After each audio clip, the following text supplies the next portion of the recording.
താങ്ങലുമില്ല. ഞങ്ങൾ അന്നും തള്ളി പറഞ്ഞിട്ടുണ്ട്. പാർട്ടിയുടെ കൂടെ പാർട്ടി എടുത്ത നടപടിയുടെ കൂടെ ജില്ലാ കോൺഗ്രസ് കമ്മിറ്റി. അദ്ദേഹം വ്യക്തിപരമായി പോകുന്നതിന് ഞങ്ങൾക്ക് ഉത്തരവാദിത്വമില്ല. പിന്നെ ഞാൻ നേരത്തെ പറഞ്ഞ പോലെ ഞങ്ങൾ ആർക്കും നടപടി എടുത്തുകൊണ്ട് ഒരു വിലക്ക് ഞങ്ങൾ ഏർപ്പെടുത്തിയിട്ടില്ല. ഇപ്പോഴും അപ്പോഴും എപ്പോഴും രാഹുൽ പാർട്ടിയിൽ നിന്ന് പുറത്താക്കിയ എം എൽ എ ആണ്. അപ്പോൾ പാർട്ടിക്ക് ഒരു പ്രതിസന്ധിയില്ല. കാരണം അദ്ദേഹം ഇപ്പോൾ പാർട്ടിയിൽ ഇൻവോൾവ് അല്ല. ഇവിടുത്തെ തെരഞ്ഞെടുപ്പ് പ്രചരണം ഒറ്റപ്പെട്ടിട്ടുള്ള ആർക്കെങ്കിലും വേണ്ടി അദ്ദേഹം പോയി എന്നല്ലാതെ ഒരിക്കലും പാർട്ടി നിർദ്ദേശിച്ച ഒരു പരിപാടിയിലോ ഞങ്ങൾ നിർദ്ദേശിച്ചിട്ടുമില്ല, പോയിട്ടുമില്ല, പങ്കെടുത്തിട്ടുമില്ല. രാഹുലിന് ഇപ്പോഴും DCC ഉൾപ്പെടെയുള്ള ആളുകൾ താങ്ങുന്നു എന്ന രീതിയിലുള്ള ഒരു താങ്ങലുമില്ല. ഞങ്ങൾ അന്നും തള്ളി പറഞ്ഞിട്ടുണ്ട്. പാർട്ടിയുടെ കൂടെ പാർട്ടി എടുത്ത നടപടിയുടെ കൂടെ ജില്ലാ കോൺഗ്രസ് കമ്മിറ്റി. അദ്ദേഹം വ്യക്തിപരമായി പോകുന്നതിന് ഞങ്ങൾക്ക് ഉത്തരവാദിത്വമില്ല.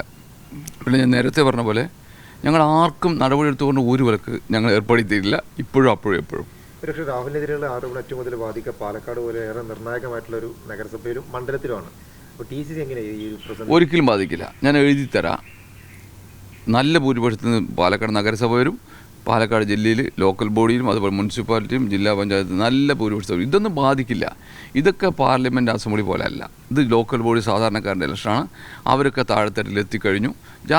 ജനങ്ങൾക്കൊരു വിശ്വാസമുണ്ട് UDF തിരിച്ചു വരണം എന്നുള്ളത്. അത് തിരിച്ചു വരും. രാഹുലിനെ വിലക്കില്ല എന്ന് പറയുമ്പോൾ അപ്പോഴും രാഹുലിനൊരു പിന്തുണയ്ക്കുന്നതിന് ഒരു സമാനമായിട്ടുള്ള ഒരു സാഹചര്യം അങ്ങനെയല്ല. ഞങ്ങൾ ഊരുവിലക്ക് പറയുന്ന സംഭവം ഒരു പാർട്ടി നടപടി എടുത്തുകൊണ്ട് MP രാഘവൻ നിങ്ങൾക്കറിയും മൈക്ക് എടുത്ത് പ്രസംഗിക്കാക്കില്ല, അക്രമമായിരുന്നു. അത്രത്തോളം ഞങ്ങൾ അങ്ങനെ ചെയ്യാറില്ല. ഞങ്ങൾ പാർട്ടി വെളിയിൽ തന്നെയാണ്. അദ്ദേഹത്തിന് ഒരു പാർട്ടി പരിപാടിയും പങ്കെടുപ്പിച്ചിട്ടില്ല. അദ്ദേഹത്തിൻ്റെ പ്രവർത്തനം ഇവിടുത്തെ ഇലക്ഷൻ പ്രചരണമായിട്ട് ഒരു ബന്ധവുമില്ല.